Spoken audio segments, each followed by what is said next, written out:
at the beginning, maybe we didn't even realize the gravity of what we were trying to do. Create characters, create a mascot to represent, entire art form filled with thousands, millions probably, of characters that have come before.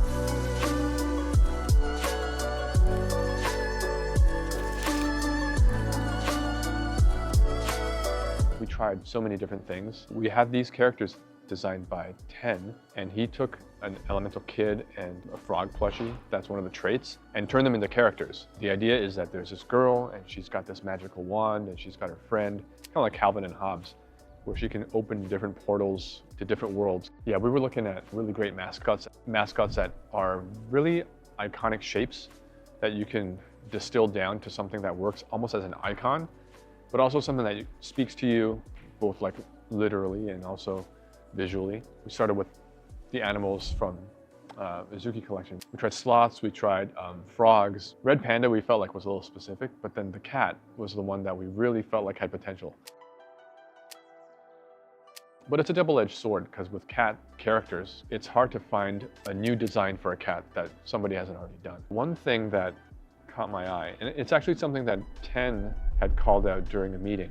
There's this one sketch here of this little cat, and he's got like a screen for a face. It's this little black cat, because I was drawing tons of black cats, but then, black cats are iconic, but also very overdone. And then for some reason, I just drew one with a TV head, because I think, it's easy to connect anime. It's a visual medium. You're watching it on a screen, cat, screen. And, I tell people my favorite anime is Furikuri, also known as FLCL, where one of the main characters is a robot with a TV head.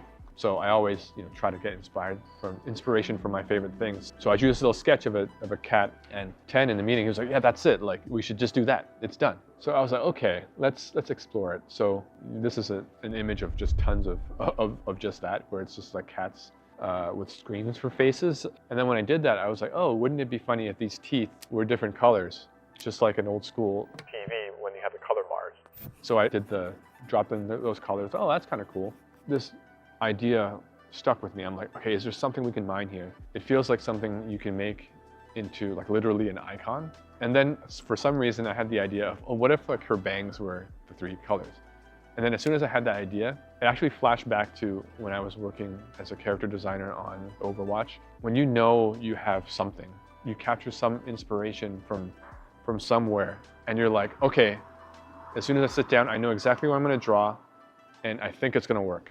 So I had that feeling. So this is the final design, but basically it got pretty close to the final design very quickly, because we've done all this exploration already. I knew where I was going to go, and basically drew the robot cat with the tricolor face and the girl with the tricolor bangs. It's Decky. He's a magic robot cat. Maybe he's from the future, but he's pulling things out of his face. He's pulling things out of the screen. The idea is, imagine these characters were in an anime. You, the user, would be the main character. And one day you stumble upon Decky, a magical robot cat, and you realize that, oh, like I can watch any anime I want on his face. And until one day you're watching anime, and then there's this girl that comes on screen. She's talking to me, and she's like addressing me, and like, oh, this is like totally freaking me out.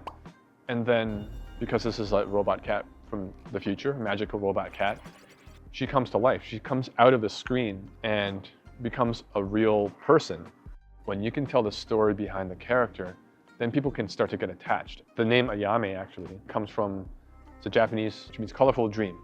The word colorful has 3 strokes in it, which we use now as a design shape. If you can see it on the back of her jacket. And those shapes, those 3 strokes, those are the same 3 shapes that become the .com in the logo reveal teaser that we did. Decky is actually named after Video Decky, which is like video deck, which was the Japanese name for VCR. And that was basically the inspiration for Ayame and Decky.